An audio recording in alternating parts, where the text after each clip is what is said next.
Y buenas tardes, mis hermanos de Facebook, nuestros hermanos de YouTube. Muchas bendiciones a cada uno de ustedes en esta hora de la tarde. Ya aquí, hora México, son las 5:02. Y bueno, pues vamos a dar inicio con el programa de el día de hoy.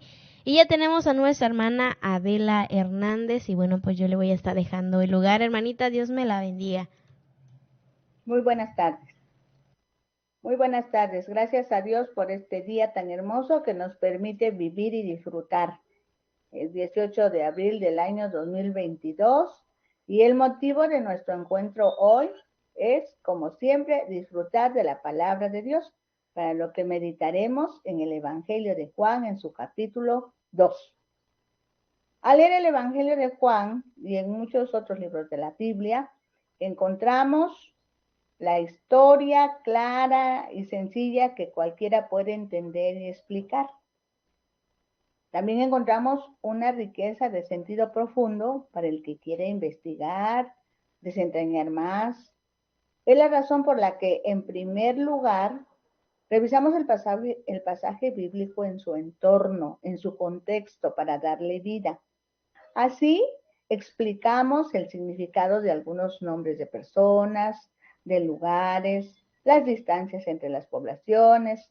Les invitamos a revisar los mapas, algunas costumbres de la gente que vivió en esas latitudes.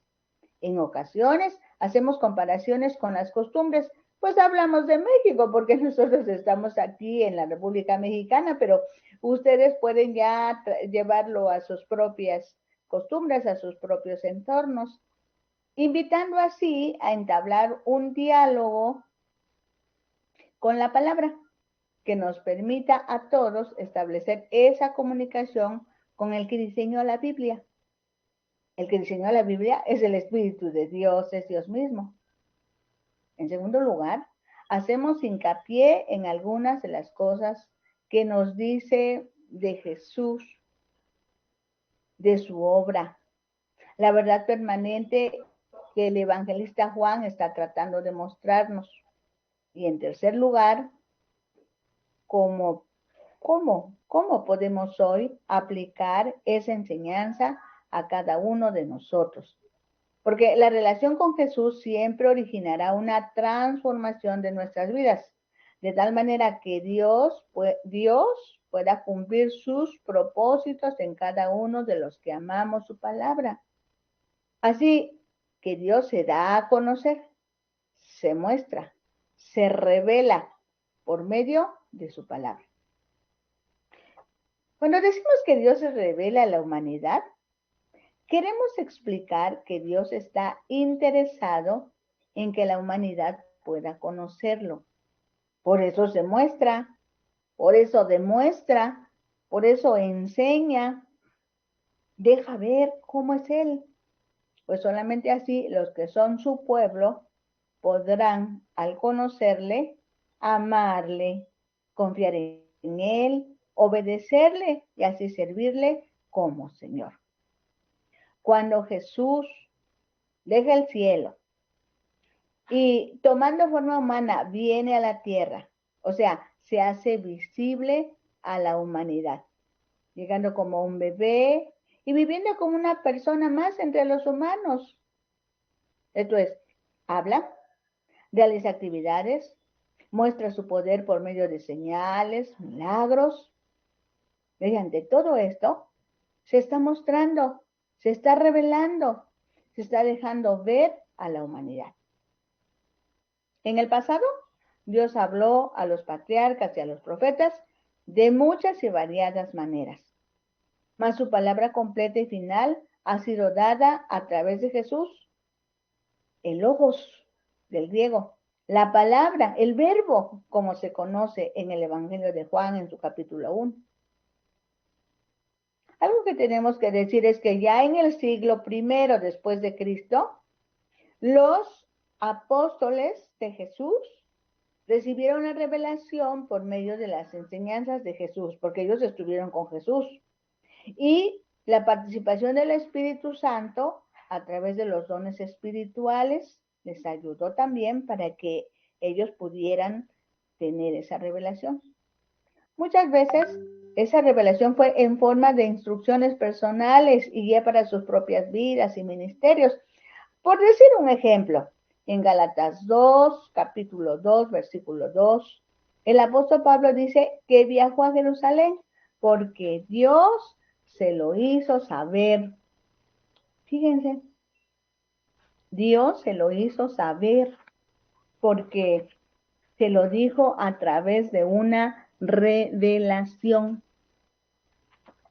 Así que en este momento nosotros vamos a decirle a Dios que nos ayude para conocerlo y disfrutar su presencia permanente en nosotros y entre nosotros.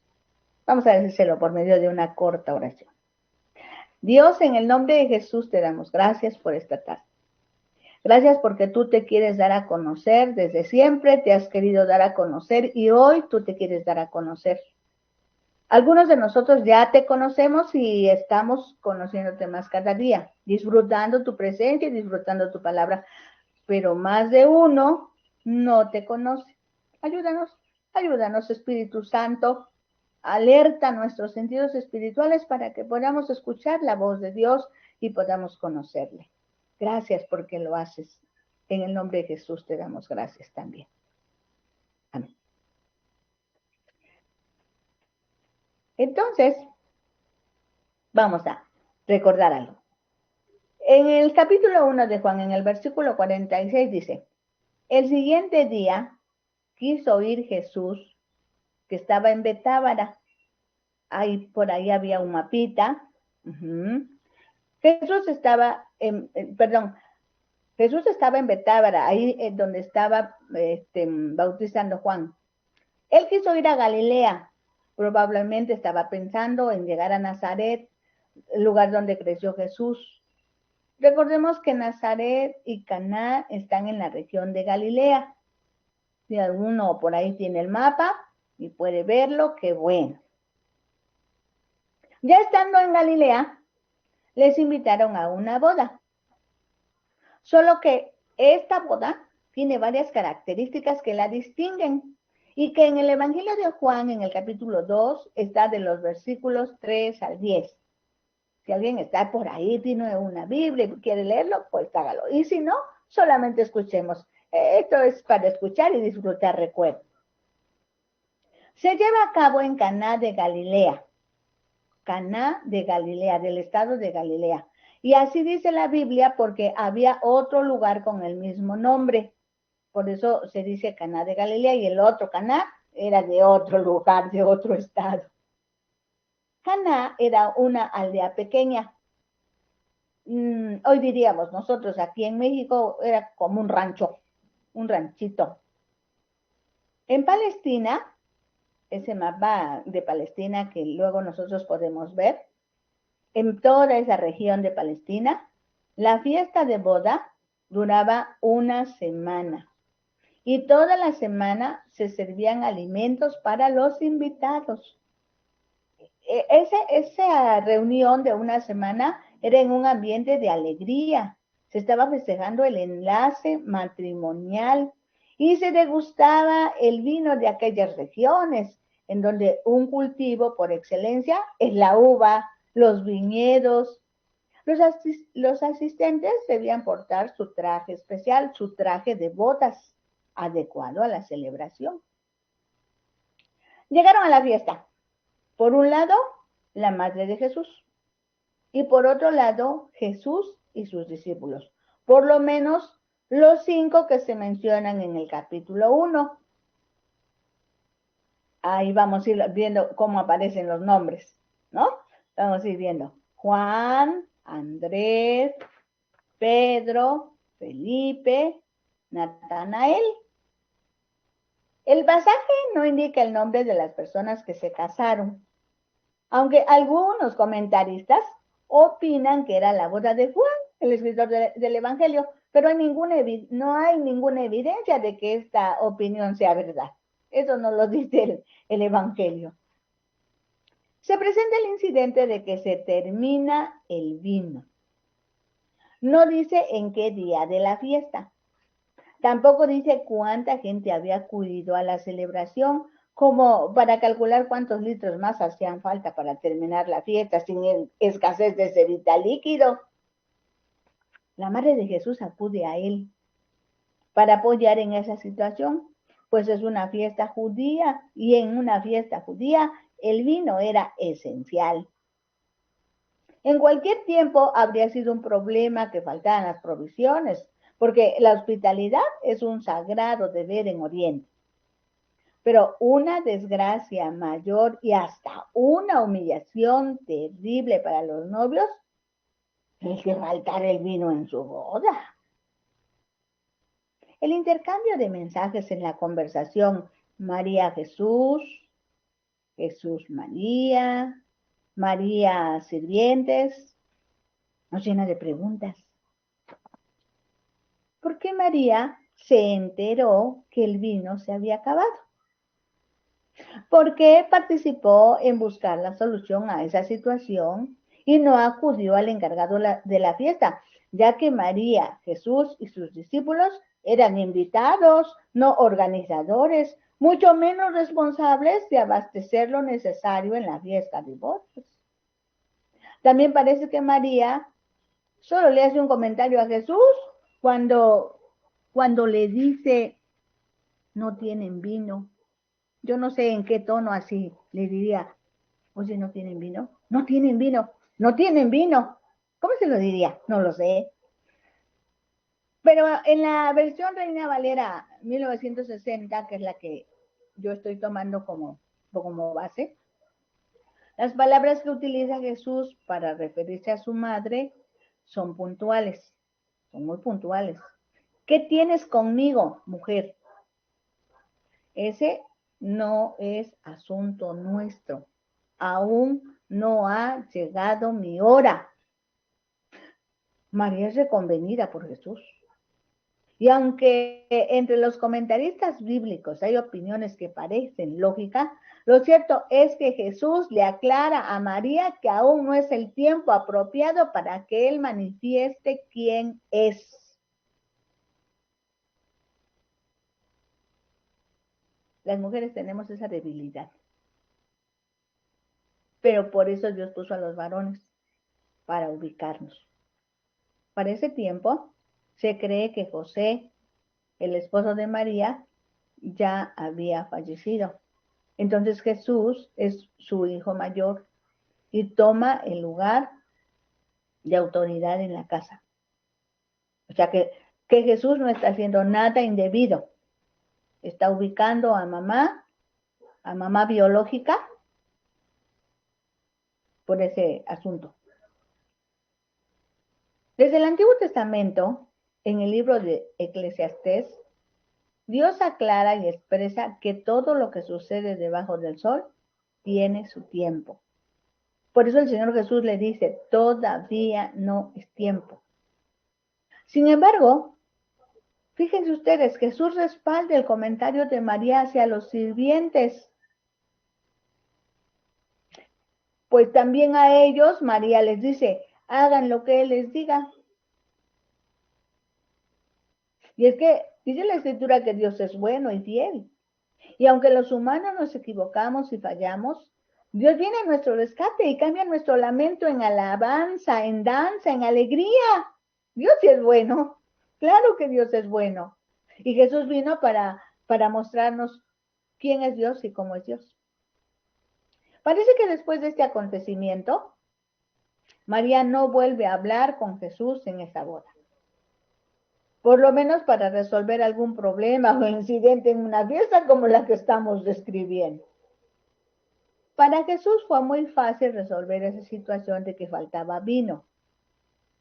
A la entrada había 6 grandes tinajas para el agua. La palabra que la versión Reina Valera traduce por cántaros equivale a unos recipientes que pueden contener hasta 40 litros. Y se nos dice que en cada tinaja cabrían de 2 o 3 cántaros, es decir, alrededor de 100 litros por cada tinaja. Ahora bien, Juan explica que estas tinajas se tenían para guardar el agua que se usaba en los ritos de purificación de los judíos. A ver, En los ritos de purificación de los judíos, el agua se necesitaba para dos cosas. La primera, para lavarse los pies al entrar en la casa. Las carreteras y las calles no estaban pavimentadas en la mayor parte de los casos. El calzado más corriente eran las sandalias, que no eran más que unas suelas que se sujetaban a los pies con unas correas. En un día seco se traían los pies llenos de polvo y en uno húmedo los pies estaban llenos de barro, así es que se necesitaba agua para limpiarlos. En segundo lugar, se necesitaba para lavarse las manos. Los judíos estrictos se las lavaban antes de la comida y entre platos. Primero se ponía la mano con los dedos hacia arriba y se echaba el agua de forma que resbalara hasta la muñeca. Y luego se ponían los dedos hacia abajo para que el agua resbalara desde la muñeca hasta la punta de los dedos. Esto se hacía en cada mano por separado. Y luego se limpiaba la palma restregándolas una con el otro puño. Más o menos así. La ley ceremonial judía insistía en que esto había de hacerlo no solo al principio de la comida, sino también entre platos, mucho que insistía. Si no se hacía, se tenían las manos técnicamente inmundas. Era para esos lavatorios de manos y de pies para los que se tenían las tinajas a la entrada de la casa. Jesús dijo que se llenaran las tinajas hasta el borde. Juan da ese detalle para que se sepa que allí no se metió más que agua, o sea, hasta el borde. Y luego les dijo que sacaran algo y se lo llevaran al maestro de ceremonias. El maestro de ceremonias, al probar el agua convertida en vino, vino a buscar al novio y lo felicitó porque había guardado el buen vino hasta el final. Ahora tenían en total 600 litros de vino de la mejor calidad para que la fiesta llegara al final esperado. ¡Qué interesante! Buen ambiente, ambiente de fiesta, de alegría, pudiendo degustar el vino de la mejor calidad. Esta es la historia clara y sencilla que cualquiera puede entender y explicar. Pero enseguida vamos a buscar la riqueza de sentido profundo para el que quiere investigar más. En el capítulo 1, 16 al 17 dice, porque de su plenitud tomamos todos, y gracia sobre gracia. Pues la ley por medio de Moisés fue dada. La ley de Moisés, entonces, fue un destello de gracia, porque al establecer límites al pueblo, lo protegían. No matarás, no hurtarás, no dirás falso testimonio, no codiciarás, no te harás dioses ajenos, no te inclinarás a ellos. Límites, límites, límites. Y eso lo protegían. Es un destello de gracia. Y la verdad, la gracia y la verdad vinieron después por medio de Jesucristo. Ese fue un destello de gracia. El hecho de que no hay agua, no hay vino, solo hay agua, y en lugar de servir agua, sirven vino, porque al Señor se le ocurrió convertir el agua en vino. Gracia sobre gracia. Y en todo el Evangelio vamos a estar encontrando esa gracia manifestada. En todo el Evangelio de Juan, cada capítulo y a veces en un mismo capítulo, gracia sobre gracia. Gracia, gracia, mucha gracia. En todo su evangelio, Juan no escribió nunca ningún detalle superfluo o innecesario. Todo tiene un significado y todo señala más allá. Había 6 tinajas de piedra y a la orden de Jesús, el agua que contenían se volvió vino. Para los judíos, el 7 es el número completo y perfecto, y el 6 es incompleto e imperfecto. Las 6 tinajas de piedra representan a la ley judía incompleta e imperfecta. Jesús vino a acabar con las imperfecciones de la ley y a poner en su lugar el vino nuevo del evangelio de su gracia. Jesús cambió la imperfección de la ley por la perfección de la gracia. Hay otra cosa que debemos notar en conexión con esta verdad. Había 6 tinajas de agua en cada una, de las cuales cabían 100 litros. Jesús convirtió el agua en vino. Eso haría que hubiera unos 600 litros de vino, más que suficiente para acabar felizmente esta boda y las demás bodas. Poco sabemos de lo que son estas fiestas en los pueblos del Mediterráneo, pero nos damos cuenta de que Juan no pretendía que nos quedáramos en el sentido literal exclusivamente. Lo que sí quería decirnos es que cuando la gracia de Jesús viene a nuestra vida, hay bastante y de sobra para todo. No hay necesidad en el mundo que pueda agotar la gracia de Cristo. Hay una gloriosa superabundancia de gracia para todas las necesidades humanas de todos los tiempos. ¿Eso te alegra? Pues a mí sí.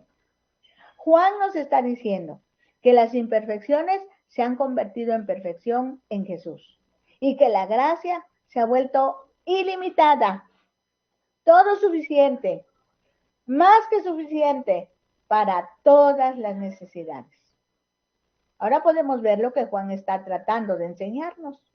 Todos los pasajes del cuarto evangelio nos cuentan no simplemente algo que Jesús hizo una vez y nunca más, sino algo que se hace todavía y hoy. Y lo que Juan quiere que veamos aquí, no es que cambió Jesús el agua de unas tinajas en vino una vez. Lo que quiere es que veamos que siempre que Jesús viene a la vida de una persona, trae una nueva calidad de vida que es como cambiar el agua en vino. Sin Jesús la vida es un fracaso y desilusión. Con Jesús es interesante, emocionante y satisfactoria. Ser cristiano es ser feliz, amigo. Disfrute esa felicidad. Te quiero decir que los que somos hijos de Dios por la fe en Jesús, somos gente felices. Pero también dijimos que cuando leemos un pasaje, vamos a ver cómo se pueden aplicar esas enseñanzas a cada uno de nosotros. Otra vez nos vamos al capítulo 1, versículo 18 de Juan. Dice, a Dios nadie le vio jamás.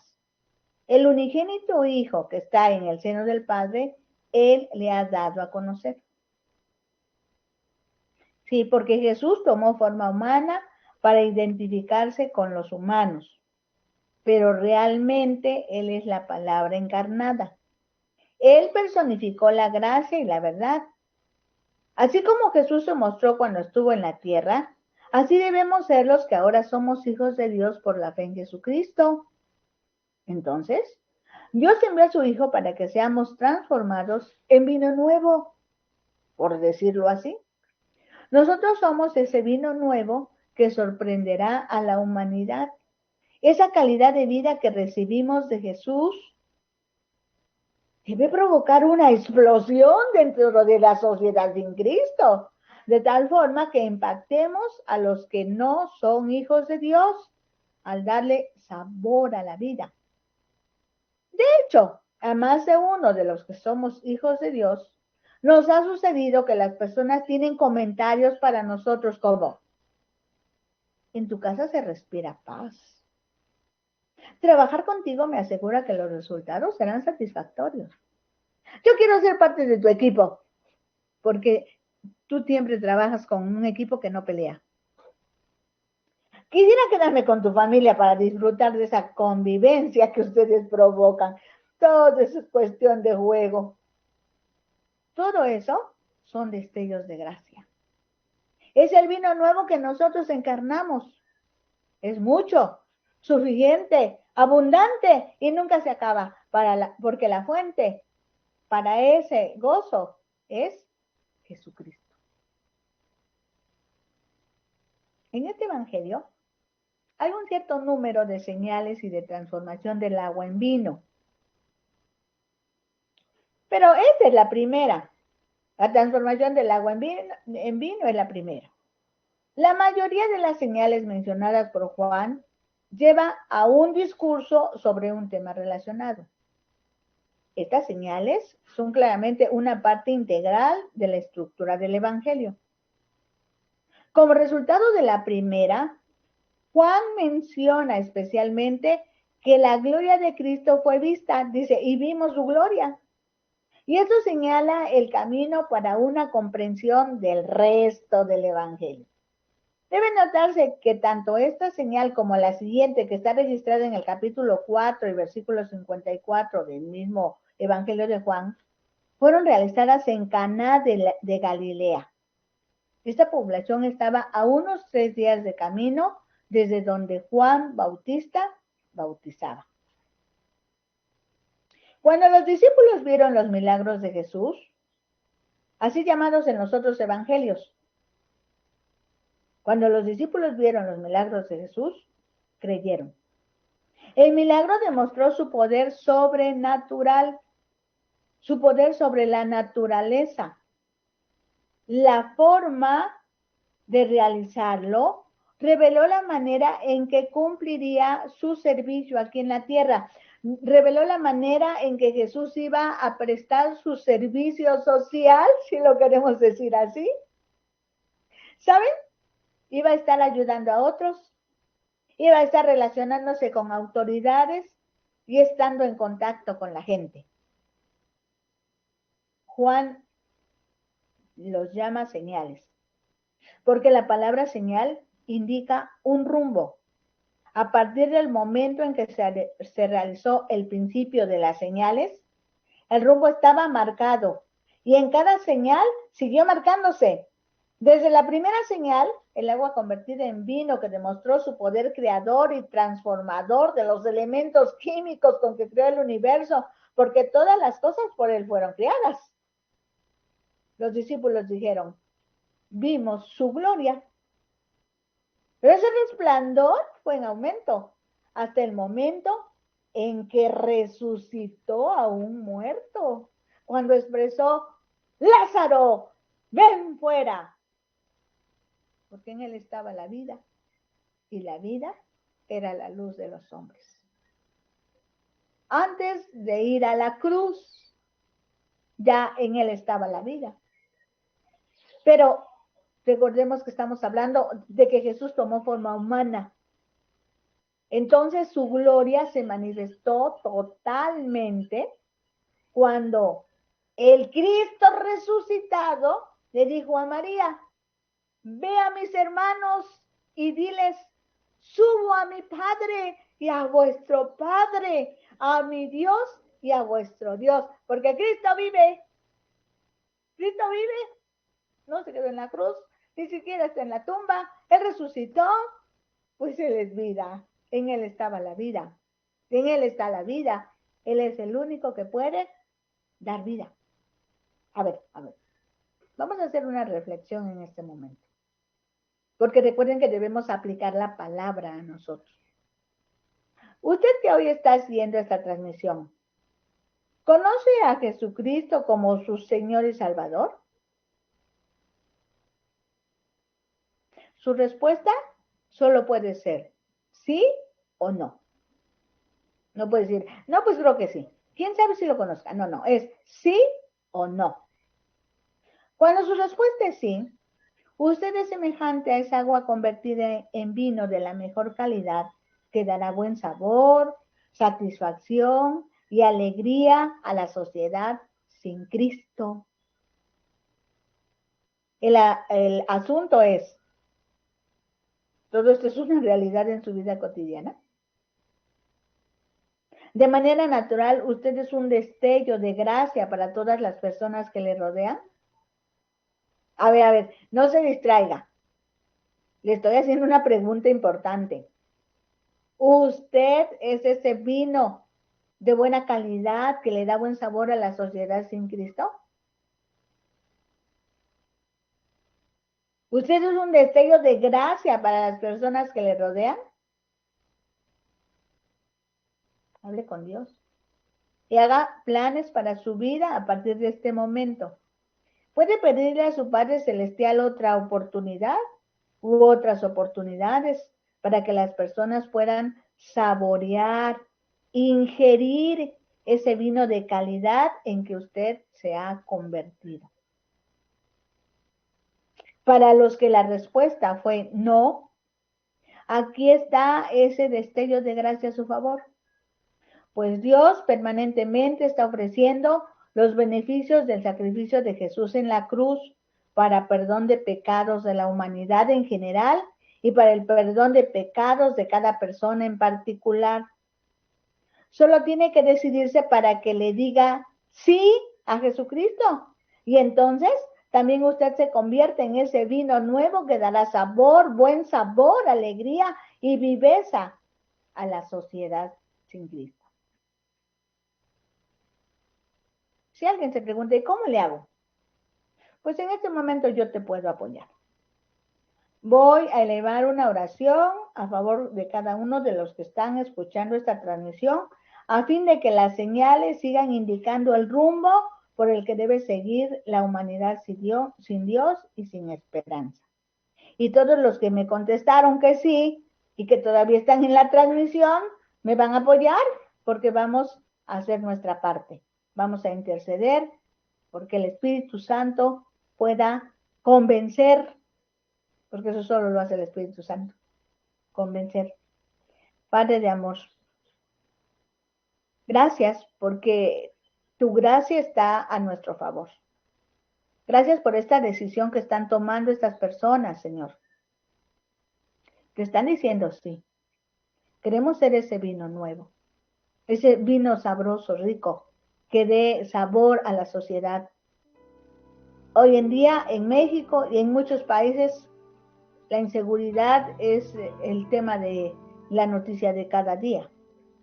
Los niños se pierden, las mujeres son atacadas, muertas, matadas, los robos, los secuestros.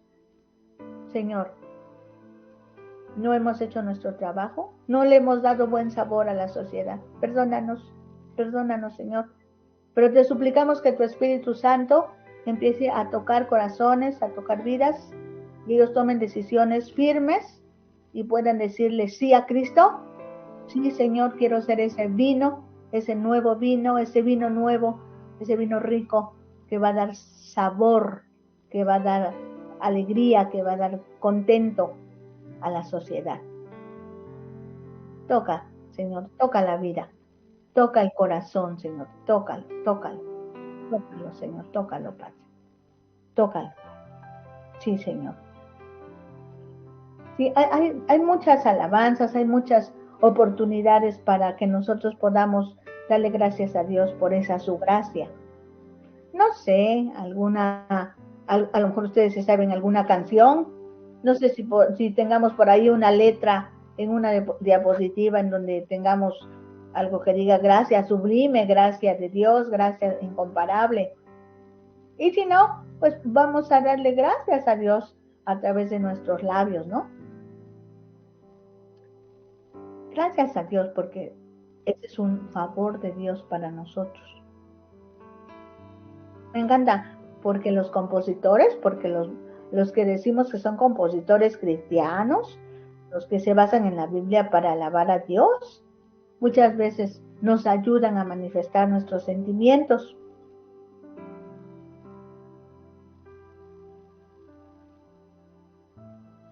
Solo aquí. La letra. No lo pude. Dice un canto precioso. Gracias sublime, perfecto es su amor. Tomaste mi lugar, cargaste tú mi cruz. Ahora soy feliz de ahí. Y ahora libre estoy.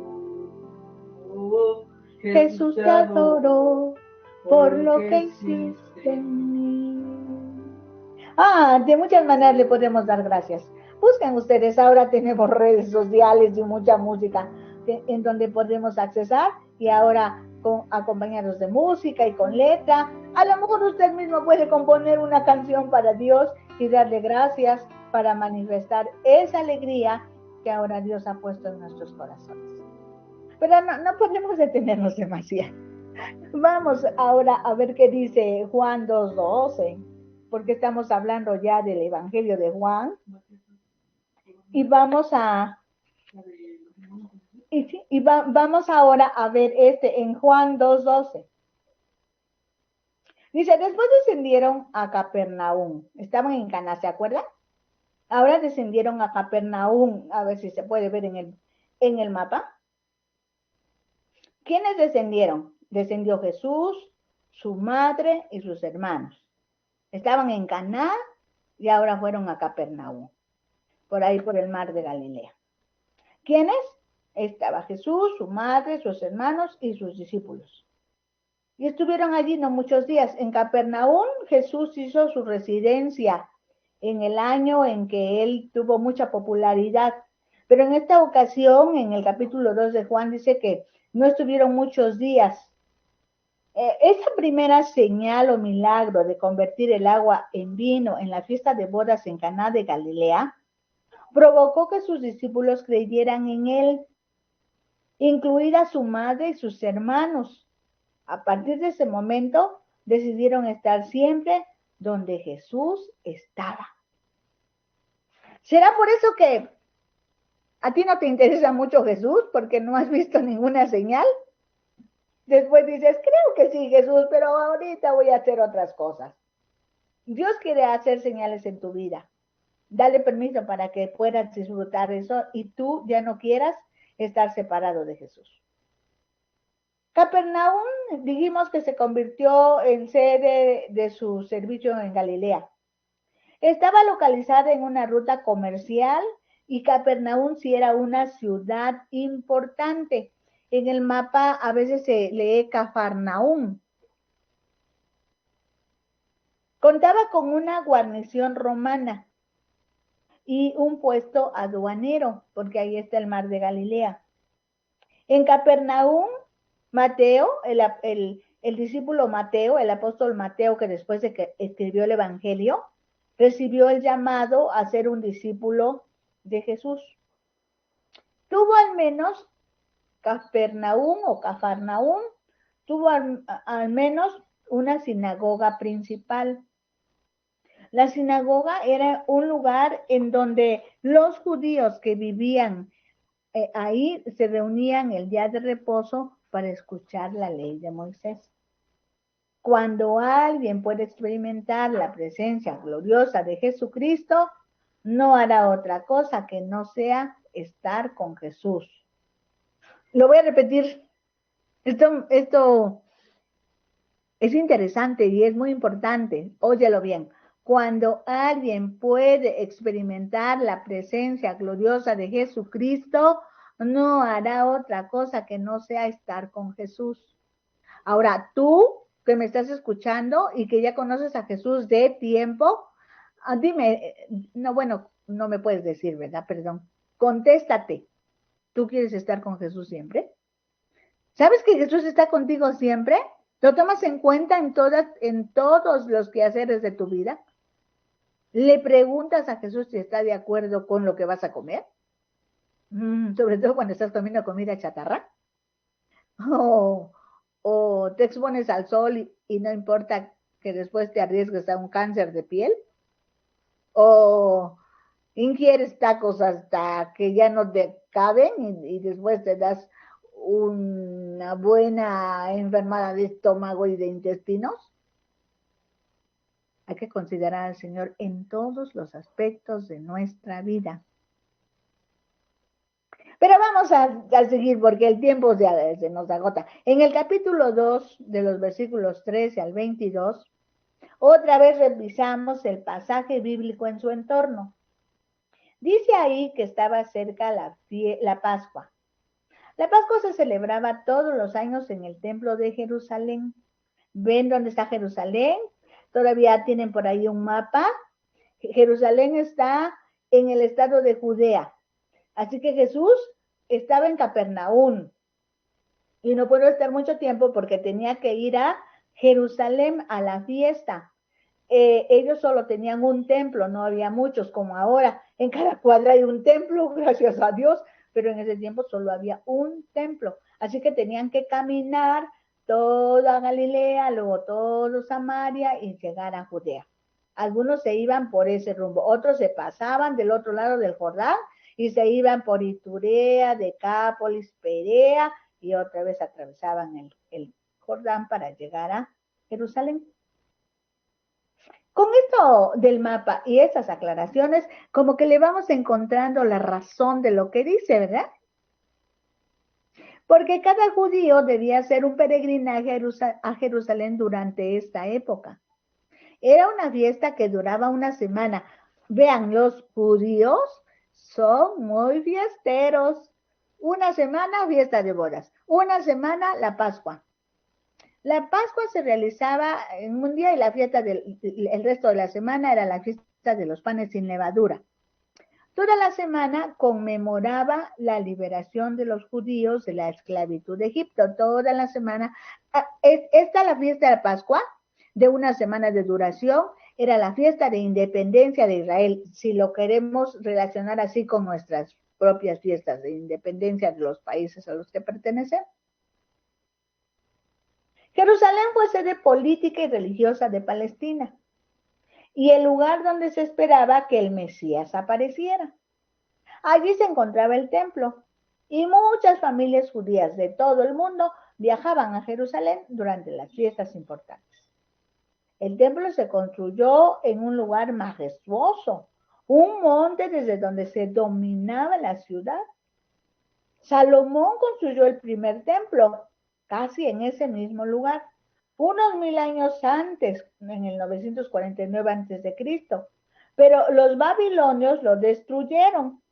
El templo se reconstruyó en el 515 a.C.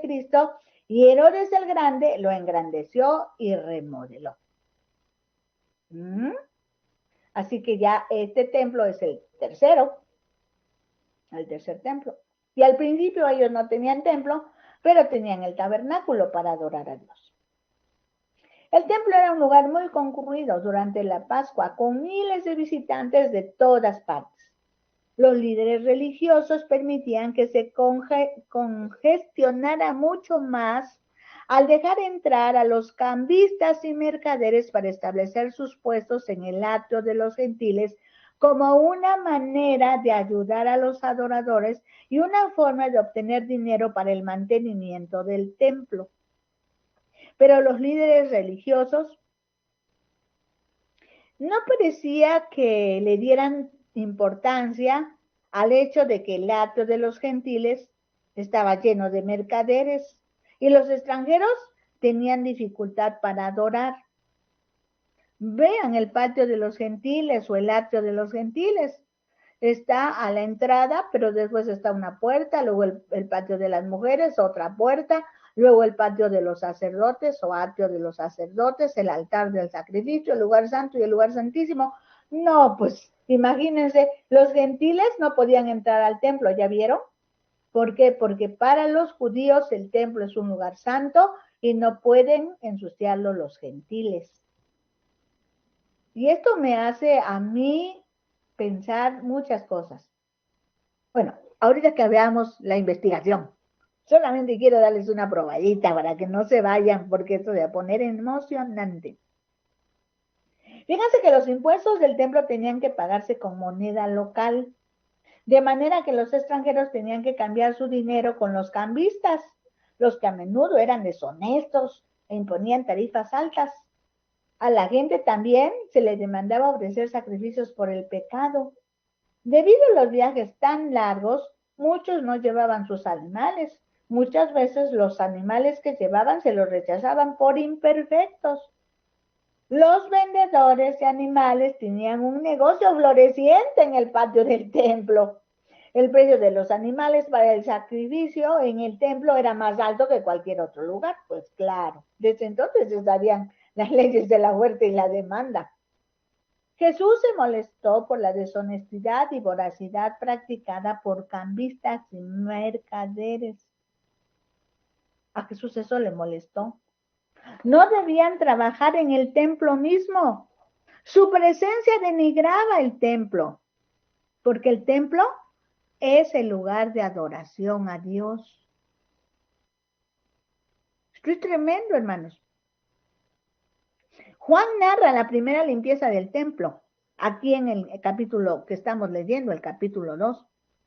La segunda limpieza ocurrida al final del ministerio de Jesús, cerca de 3 años más tarde, se relata en los otros evangelios, en Mateo, en Marcos, en Lucas, aunque las opiniones se contradicen, porque algunos piensan que solo Juan colocó el pasaje al principio de su evangelio, pero que realmente solo una vez se dio la limpieza del templo.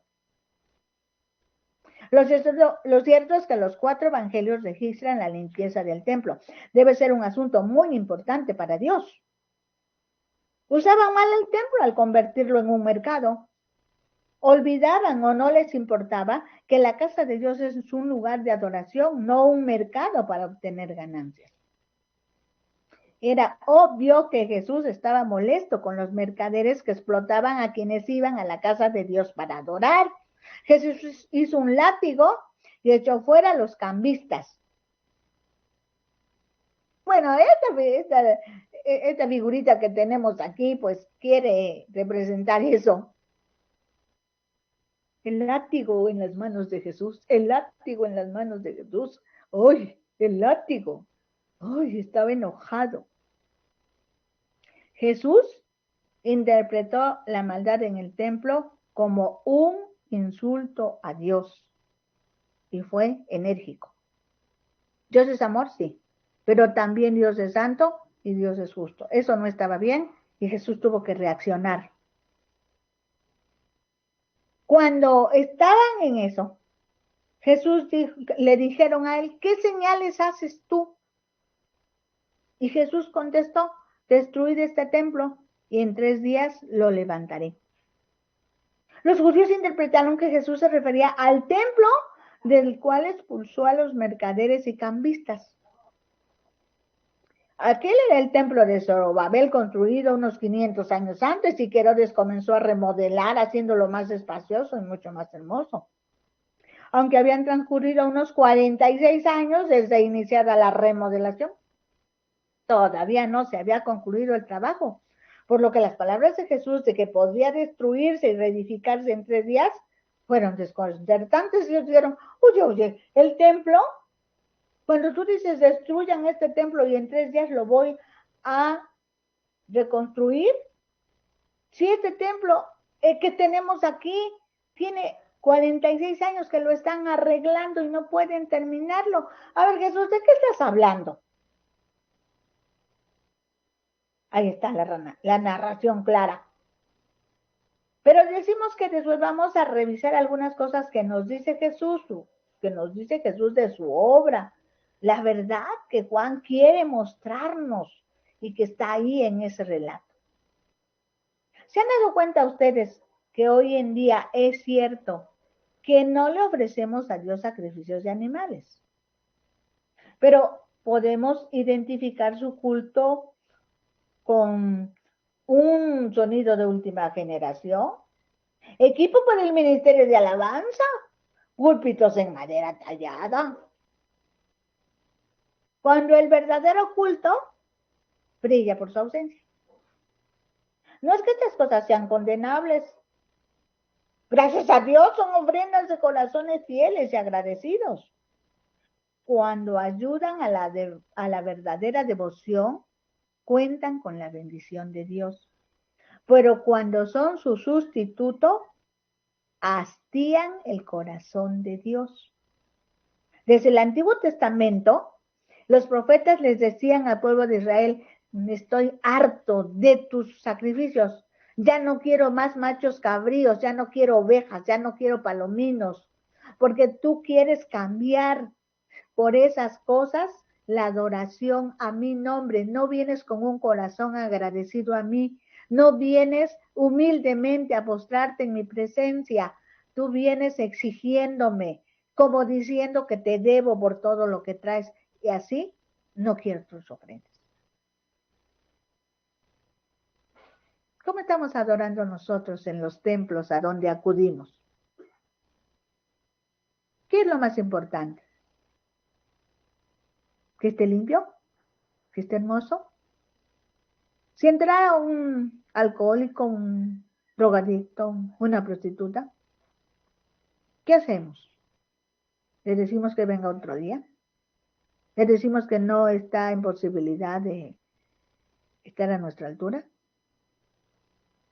Vean, Marcos añade un detalle que no se encuentra en los otros evangelios. Dice, mi casa será llamada casa de oración para todas las naciones. O sea que el diseño que Dios le dio al pueblo para que hicieran un templo no era solo para los israelitas o para los judíos. Es para todas las naciones. Y ellos, fíjense, ellos lo que estaban haciendo. El templo estaba formado por una serie de atrios o patios. A ver si podemos ver el templo ahorita, que conducían al templo propiamente dicho y al lugar santísimo. Templo, templo, apárecete aquí en las diapositivas, a ver si lo tenemos. Templo, templo, templo. Bueno, ya lo llamamos a ver si llega. Templo, ahí está. ¿Cómo era el templo de Jerusalén? Donde dice Santo de los Santos es lo que se conoce como el lugar santísimo. Ahí estaba el arca. Había una cortina o velo entre el lugar santísimo o Santo de los Santos, que dice ahí el lugar santo. En el lugar santo había algunos muebles, estaba el pan sin levadura, estaba la lámpara de 7 brazos. Ahí solo podía entrar el sumo sacerdote. Después venía el patio donde estaban los sacerdotes, el atrio de los sacerdotes y los levitas. A la entrada de ese estaba el altar del sacrificio. Los israelitas solo podían entrar hasta ahí, hasta el altar del sacrificio, ofrecer su sacrificio y retirarse. Entre el patio o atrio de los sacerdotes y el patio de las mujeres había una puerta, la puerta de Nicanor. Y luego estaba la puerta la hermosa. Y después de la puerta la hermosa, si venimos del lugar santísimo hacia afuera, después de la puerta la hermosa. Si vamos desde afuera hacia adentro, antes de la puerta la hermosa, está el patio de los gentiles. Imagínense un gentil que quiera llegar a adorar al Dios de Israel. Por eso dice,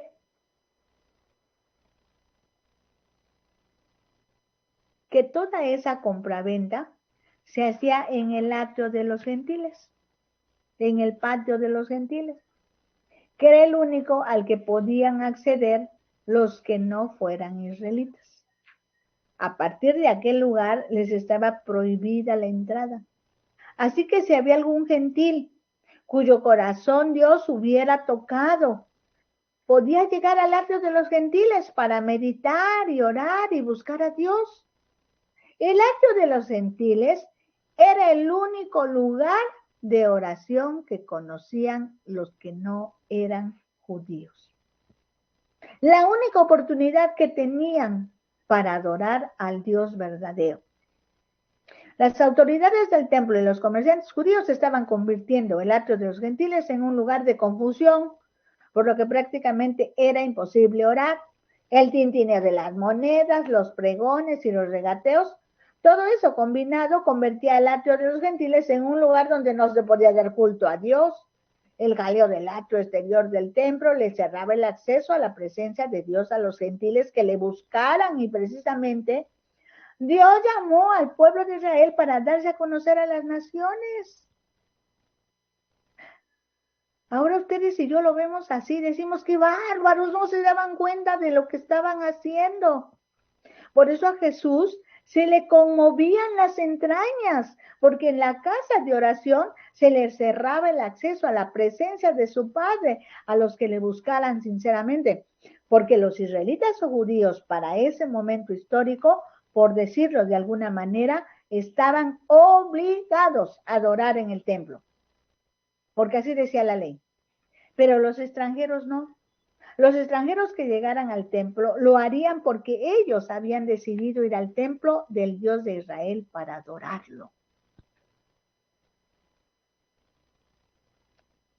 Hay algo en la vida de nuestra iglesia, como decimos nosotros. Por ejemplo, hay exclusividad. Este lugar solo es para los de la música, este lugar solo es para los predicadores, este lugar solo es para los del consejo de la iglesia, hay frialdad, hay falta de hospitalidad, hay tendencia a hacer de la congregación un club cerrado, arrogancia que excluye al sincero buscador. Recordemos la indignación de Jesús contra los que les hacían difícil o imposible a los buscadores extranjeros el establecer contacto con Dios. Cuidado, revisemos eso, porque la palabra está ahí y es cierta. Por otro lado, otras preguntas que se nos pueden venir a la cabeza es, ¿debemos usar la violencia con los que obran mal? A ver, ustedes que están ahí vendiendo el talento en la iglesia y no salen hasta que no se acabe de hacer el talento, porque si no se nos va a quedar el talento y luego ¿cómo vamos a conseguir dinero? Eso no pasa, ¿verdad? Perdón, yo siempre ando confundiendo las cosas. ¿Qué vamos a hacer si las cosas se están haciendo mal? También nosotros vamos a hacer un lazo de cuerdas y también nosotros vamos a ir a sacarlos así como lo hizo el Señor Jesús. Antes de contestar sí o no, es necesario partir de la situación real de la sociedad actual. Es una sociedad que no reconoce la autoridad de Dios para sus vidas. Desde ese punto de vista, ellos actúan conforme a sus propios principios y por esta razón, algunas autoridades se les permite, pero no a todos. Por ejemplo, la autorización para usar armas y reprimir a la gente la tiene la policía, no el público en general.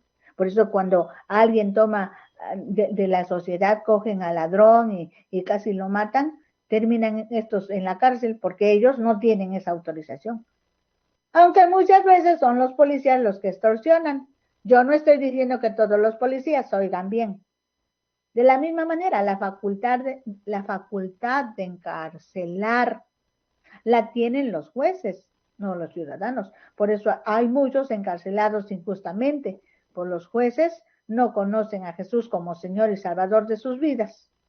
Pero en los tiempos en que Jesús tomó forma humana y habitó entre los humanos, tenía la autoridad de Dios y hoy tenemos esa autoridad los que somos hijos de Dios por la fe en Jesucristo. Solo que Dios respeta las autoridades humanas que ellos mismos han impuesto. A veces hasta en la iglesia.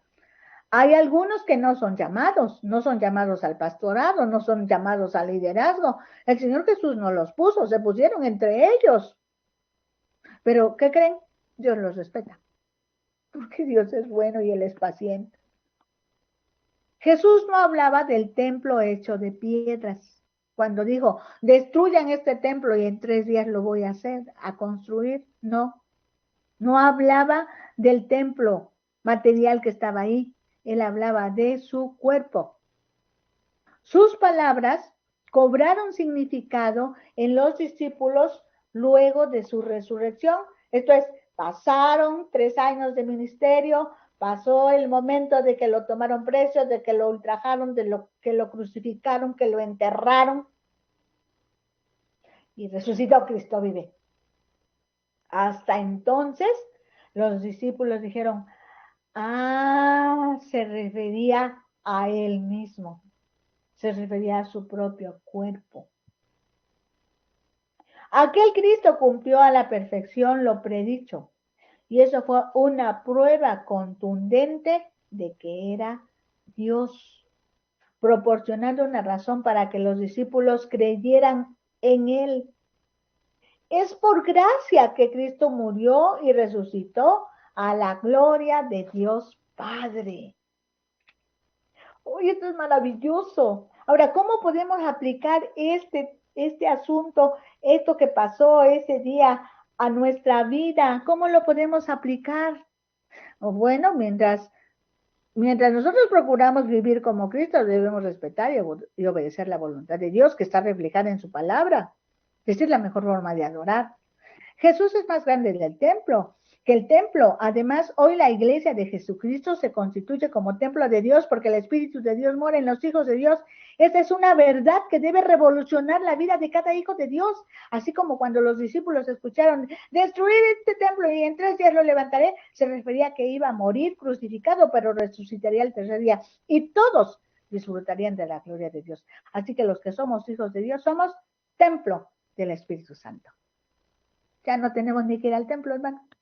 Tú eres el templo, pero ve al templo, únete con tus hermanos y adora a Dios. Dios te bendiga. Estamos listos para la próxima semana. Seguir disfrutando la palabra. Muchas gracias, bendiciones.